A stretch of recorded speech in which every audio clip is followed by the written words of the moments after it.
या पटेल प्रहलाद भी की सबसे प्रीमियर जांच एजेंसी ईडी यानी एनफोर्समेंट डायरेक्टरेट मोदी और शाह के इशारे पर, प्रेशर पर विपक्ष के नेताओं को टारगेट करती है, उन्हें फंसाती है। और क्या बिना सबूत के, बिना पुख्ता सबूत के MP, MLA, MLC, minister, chief minister, इनको गिरफ्तार किया जाता है, जेल भेज दिया जाता है। और क्या यह बात सच है कि 99%, 99% ऐसे मामलों में जो नेता हैं, विपक्षी नेता हैं, इनको बेल मिल जाती है, जमानत मिल जाती है, और जो मुकदमे हैं उनसे ये छूट जाते हैं, बरी हो जाते हैं। और क्या ये बात एकदम सही है कि अगर 100 मामले हैं, पॉलिटिकल केसेस हैं, 100 पॉलिटिकल केसेस हैं, तो ईडी, मोदी जी की ईडी आज के दौर में सिर्फ 1% मामले में सजा कर पाती है। अब दोस्तों, ईडी पर ये आरोप मैं नहीं लगा रहा हूं, और ना ही जो विपक्षी नेता हैं, चाहे वो राहुल गांधी हों या तेजस्वी यादव हों या केजरीवाल जैसे भुक्तभोगी हों, ये आरोप वो नहीं लगा रहे, ना मैं लगा रहा हूं। ये आरोप, या बल्कि ये कहूं, ये सच्चाई बयान करी है मोदी जी के मंत्री, मोदी सरकार में वित्त राज्य मंत्री पंकज चौधरी ने, और सारे आंकड़े और तथ्य सदन में रखे हैं। अब दोस्तों, पंकज चौधरी साहब जो हैं, ये वित्त मंत्री, फिनेंस मिनिस्टर निर्मला सीतारमण के सहयोगी हैं, और वित्त मंत्रालय, फाइनेंस मिनिस्ट्री में ही एनफोर्समेंट डायरेक्टरेट आता है, देश की सबसे बड़ी एंटी करप्शन एजेंसी आती है। जाहिर तौर पर इनके अंडर में ईडी है, तो इन्हीं से सवाल किया गया राज्यसभा में कि भाई पंकज जी ये बताइए जरा, वित्त मंत्री जी ये बताइए कि पिछले 10 वर्षों में जब से मोदी जी गद्दी पर बैठे हैं, कितने MLA, MLC, MP, member of parliament, Rajya Sabha, Lok Sabha, कितने पॉलिटिकल लीडर्स को ईडी ने, आपकी ईडी ने गिरफ्तार किया और जेल भेज दिया? ये सवाल पूछा गया। अब क्योंकि लिखित सवाल है दोस्तों, तो जवाब तो देना ही पड़ेगा मंत्री जी को, और जो जवाब था वो वाकई चौंकाने वाला था। जवाब ये था कि 10 वर्षों में जब से मोदी जी गद्दी में बैठे हैं, 193 MP, MLA, MLC, political leaders को ईडी ने जेल भेजा है, गिरफ्तार किया है, मुकदमे दर्ज किए हैं। अब दोस्तों, शुरू में तो मोदी जी थोड़ा सा रुक रुक कर आगे बढ़े, लेकिन सेकंड टर्म के बाद, 2019 के बाद, और जब धीरे धीरे 2024 का लोकसभा का चुनाव नजदीक आने लगा, तो मोदी और शाह को ईडी की असली ताकत समझ में आई, और यहीं से केसेस बढ़ने लगे। अगर आप आंकड़ा देखेंगे, बड़े चौंकाने वाले, 2022 में 26 पॉलिटिकल लीडर्स, इसमें मंत्री भी हैं और एमपीज भी हैं, सब हैं, 26 नेताओं के खिलाफ मुकदमे दर्ज हुए।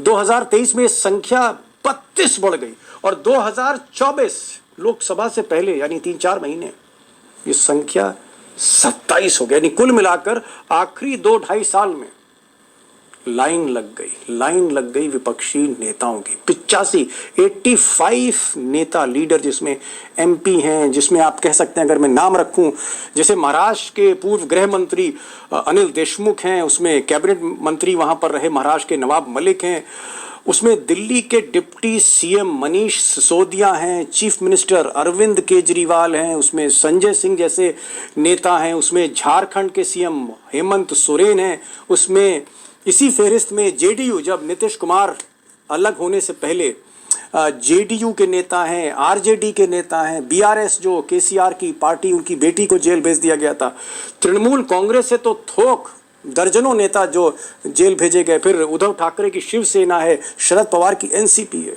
2 दर्जन से ज्यादा प्रोमिनेंट नेताओं को जेल भेजा गया, गिरफ्तार किया गया, मुकदमे दर्ज हुए, छापे मारे गए, फॉल्स केस में फैब्रिकेट किया। मैं नहीं कह रहा हूं, कोर्ट्स कह रहे हैं, जिन्होंने हेमंत सोरेन को छोड़ा या बाकी नेताओं को छोड़ा, कि ये केस फैब्रिकेटेड थे। अब दोस्तों, एक और चौंकाने वाली बात आपसे साझा करने जा रहा हूं, ऐसी बात जिससे ईडी की पूरी पोल ही खुल गई। दरअसल जब मंत्री जी से पूछा गया कि भाई ये जो 193 केसेस है, 193 केसेस जो आपने पॉलिटिकल रजिस्टर किए, जो केस दर्ज किए आपने, इसमें सजा कितनों में हुई? कितने मामले अदालत में गए जहां पर ईडी ने सजा दिलाई, जहां सबूत सच्चे निकले, सबूतों को अदालत ने माना और सजा दी? ऐसे कितने मामले थे?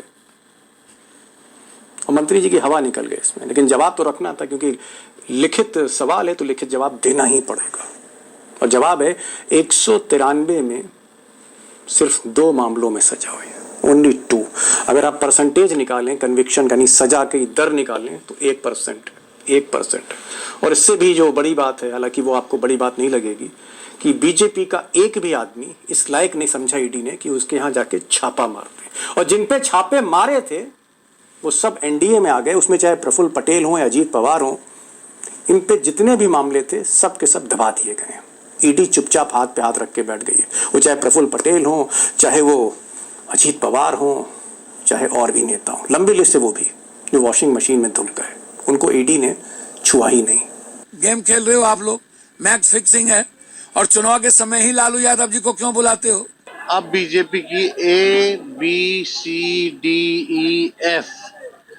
A to Z जो भी टीमें हैं या जो बीजेपी के IT सेल हैं, अब केवल उनका काम बिहार में ही। नया आविष्कार हुआ है कि ईडी सीबीआई इनकम टैक्स तो लगाइए और जितना चाहो उतना चंदा वसूल लो। मेरे को 24 घंटे के लिए सीबीआई और ईडी दे दो, आधी से ज्यादा बीजेपी जेल में ना हो तो मेरे को कह देना। अब दोस्तों, बड़ी खबर पर आने से पहले एक छोटी सी गुजारिश है। गुजारिश ये है कि अगर आपने इस चैनल को अभी तक सब्सक्राइब नहीं किया है तो प्लीज़ सब्सक्राइब। देश की इतनी बड़ी प्रीमियर एजेंसी एंटी करप्शन की अगर ये पॉलिटिकल प्रेशर में काम कर रही है, ये मोदी और शाह के कहने पर काम कर रही है, जहां मैच फिक्सिंग की है, जहां टारगेट फिक्स किए जा रहे हैं, विपक्ष के नेता दो सर्विंग चीफ मिनिस्टर जहां जेल भेज दिए गए, और अभी भी ये कार्रवाई जारी है तमिलनाडु में, बंगाल में, बिहार में। आज भी ईडी ने घेराबंदी की है लालू के परिवार की, क्योंकि बिहार में चुनाव है। इसी तरह से भूपेश बघेल के यहाँ छापे पड़ रहे हैं, क्रम जारी है। सवाल इस बात का है कि अगर एजेंसी पॉलिटिकल प्रेशर में काम कर रही है, बिना सबूत के नेताओं को, विपक्षी नेताओं को टारगेट कर रही, फंसा रही है, गिरफ्तार कर रही है, अदालत में आर्ग्यू नहीं कर पा रही है, सजा नहीं दिला पा रही, अदालत से डांट खा रही है, और जो आरोपी पकड़े जाते हैं उनको जमानत मिल जाते हैं, वो बरी हो जाते हैं, तो फिर क्या करना चाहिए ऐसी एजेंसी का जो हमारे आपके टैक्स के पैसे से चल रही हो, सरकारी एजेंसी? क्या इसको बंद कर देना चाहिए? और अगर बंद नहीं करना चाहिए तो क्या इसको इंडिपेंडेंट कर देना चाहिए? इंडिपेंडेंट करना चाहिए ईडी को। अब दोस्तों, अगर लोगों का परसेप्शन देखें ईडी का पिछले कुछ बरसों में, तो ऐसा माना जा रहा है, जो सर्वेज आते हैं, कि कहीं ना कहीं जो ईडी का इकबाल है, जो ईडी की साख है, जो भरोसा है लोगों का कि भाई एंटी करप्शन एजेंसी और किसी भी पैसे वाले आदमी को छोड़ती नहीं है, किसी अडानी अंबानी को माफ नहीं करती, कोई भी हो, चाहे बिरला हो, टाटा हो, कितना बड़ा बिजनेसमैन हो, या कोई तस्कर हो, स्मगलर हो, किसी को एजेंसी छोड़ती नहीं, और किसी के खिलाफ पॉलिटिकल प्रेशर में काम नहीं करती। इस तरह की छवि नहीं है, दुर्भाग्य से नहीं है। और ऐसा लगता है कि कहीं ना कहीं इकबाल बहुत तेजी से गिरा है। इसी सब फैला है। एक ऐसी एजेंसी जिसको नेहरू जी ने इस देश में करप्शन खत्म करने के लिए 1956 में 1956 में नेहरू जी ने स्थापित किया था कि ये देश में पारदर्शिता लाएगी, रिश्वतखोरी कम होगी, तस्करी कम होगी, दलाली कम होगी, कॉर्पोरेट करप्शन कम होगा। नेहरू जी ने ये सोच के बनाया था। तो आखिर आज उसकी साख, आप कह सकते हैं, अर्श से फर्श पर कैसे आ गई? What is the solution? Solution क्या है? फॉल्ट लाइन कहां पर है? अब दोस्तों, ऐसा नहीं है कि ईडी में सारे अधिकारी, जितने भी आईपीएस ऑफिसर हैं, छोटे लेवल पे, मिड लेवल पे आईपीएस ऑफिसर हैं, या इनकम टैक्स से जा रहे हैं, या फिर कस्टम से जा रहे हैं, सारे के सारे ऑफिसर्स ने घुटने टेक रखे। ऐसा भी नहीं है। सवाल इस बात का है कि जो डायरेक्टर है, जो टीम लीडर है, जो ईडी का डायरेक्टर है, जो ईडी का बॉस है, उसका चुनाव जिस तरह होता है, उसकी नियुक्ति जिस तरह होती है, वहीं से खेल शुरू हो जाता है। और नियुक्ति कौन करता है? सिर्फ और सिर्फ मोदी जी। मोदी जी की मर्जी पर नियुक्ति होती है। जो कैबिनेट कमेटी ऑन अपॉइंटमेंट्स हैं, जिसमें मोदी जी हैं और जिसमें अमित शाह साहब हैं, ये चुनते हैं। और चुनते कैसे? एक पैनल से चुनते हैं। ईडी के डायरेक्टर को कौन चुनता है? पहले एक सिलेक्शन पैनल बनाया जाता है। उस सिलेक्शन पैनल में चीफ विजिलेंस कमिश्नर है, वो भी सरकार के अंडर में, होम सेक्रेटरी हैं, वो भी इस पैनल में, वो अमित शाह के अंडर में, रेवेन्यू सेक्रेटरी हैं, वो निर्मला सीतारमन के अंडर में, और एक डीओपीटी कार्मिक मंत्रालय के सचिव हैं जो सीधे प्रधानमंत्री के अंडर में। तो प्रधानमंत्री, गृह मंत्री, वित्त मंत्री, इनके सचिव एक सिलेक्शन पैनल बनाते हैं, और उस सिलेक्शन पैनल में जो 3-4 नाम होते हैं उसे मोदी जी चुनते हैं। मोदी जी चुनते हैं, हैंड पिक करते हैं कि अब ये आदमी बनेगा। और सवाल ये है कि जब मोदी जी चुनेंगे तो फिर मोदी जी के इशारे पे ही काम होगा। और ऐसा हमने देखा है, जैसे मिसाल के तौर पर ये आप तस्वीर देखें, संजय मिश्रा साहब है, ये संजय 3 मिश्रा बार रिटायर हुए, आइटम। 3 बार एक्सटेंशन दिया गया और बाद में सुप्रीम कोर्ट को कहना पड़ा सरकार से कि भैया देश में और कोई आदमी नहीं है, मिश्रा जी ही हैं। और मिश्रा जी इसलिए हैं क्योंकि सबको अंदर कर रहे हैं, चाहे वो हेमंत सोरेन हो चाहे केजरीवाल हो, सबको अंदर कर रहे हैं। इसलिए इनाम के लिए आप उनको बार बार रिटायरमेंट के बाद आप एक्सटेंशन दे रहे हैं। बड़ी मुश्किल से ये साहब गए, लेकिन उसके बाद जो साहब आए देखा है वो भी मोदी जी के आदमी थे। तो ईडी में जो सबसे बड़ी फॉल्ट लाइन है, जो सबसे बड़ी कमी है, कि जो चीफ है वही मोदी जी का आदमी हो जाता है, क्योंकि मोदी जी ही चुनते हैं, मोदी जी ही एक्सटेंशन देते हैं। अब दोस्तों सॉल्यूशन क्या, ये चीज दुरुस्त कैसे हो सकती, इस एजेंसी की साख वापस कैसे आ सकती, इकबाल फिर से बुलंद कैसे हो सकता है। कई लोगों से आज मैंने बात करी जो ईडी में काम करते थे, एक्स ऑफिसर्स थे, वहाँ के सीनियर ऑफिसर्स थे, रिटायर हो चुके थे, या फिर कुछ आईपीएस और आईआरएस ऑफिसर से बात करी। लब्बो लुआब ये बातचीत का जो भी 10-12 आदमियों से बात हुई है कि उन्होंने जो सुझाव दिए उसी का मैं आपको क्रक्स बता रहा हूँ। उनका ये मानना है कि भाई देखिए, जो अपॉइंटमेंट का तरीका है कि प्राइम मिनिस्टर की कमेटी अपॉइंट करती, ये बंद होना चाहिए। अगर ये होता रहेगा तो कभी भी यहाँ पर निष्पक्षता आ ही नहीं सकती। तो उन्होंने सुझाव दिया कि साहब प्राइम मिनिस्टर कमीशन में ऐसा है, लीडर ऑफ द गवर्नमेंट हैं, एग्जीक्यूटिव हेड हैं, तो प्रधानमंत्री भी रहे उस कमेटी में, लेकिन उसमें Rahul Gandhi leader of opposition भी रहे, उसमें चीफ जस्टिस ऑफ इंडिया भी रहे, चीफ जस्टिस रहे, नेता विपक्ष रहे और प्रधानमंत्री, ये तीनों मिलकर किसी न किसी काबिल आदमी को ये चुनाव करें, ईडी का डायरेक्टर बनाएं। और उसके बाद जो सबसे बड़ी बात है, 3 साल का फिक्स टेन्योर हो, उसे कोई हटा नहीं सकता।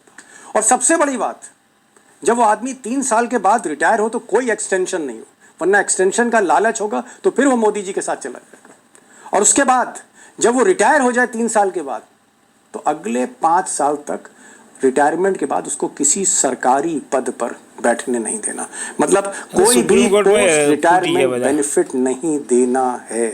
अगर ऐसा होता है तभी आदमी ईमानदारी से काम करेगा, फर्जी केस रजिस्टर नहीं करेगा, फर्जी लोगों पर मुकदमा नहीं करेगा, बिना सबूत के किसी को जेल नहीं भेजेगा। तो फर्जी तो दोस्तों ये आज का वीडियो था। और अगर आपके पास भी कोई सुझाव हो कि भाई ईडी का जो डायरेक्टर है उसकी नियुक्ति किस तरह से होनी चाहिए, इसको कैसे निष्पक्ष किया जा सकता है एजेंसी की, तो जरूरत तो दोस्तों हमको है ईडी की। कहीं ना कहीं बंद कर देंगे तो जो बाकी मुकदमे हैं तस्करों पे, दलालों पे, लाइजनर्स पे, या फिर कॉरपोरेट पे जहां भ्रष्टाचार चल रहा है, अडानी अंबानी का कोई जा नहीं पाता। अगर आपको एक सशक्त देश में जो भ्रष्टाचार की स्थिति है तो जरूरत तो है, लेकिन वो निष्पक्ष कैसे हो, कैसे उसको हम पावर के साथ डिटैच कर सकें। अगर आपके पास कोई सुझाव हो तो मैं स्वागत करूंगा, वेलकम करूंगा उसको। और आखिर में जो गुजारिश मैं करता हूं और जो पहले भी करी कि इसको प्लीज़ सब्सक्राइब करिए।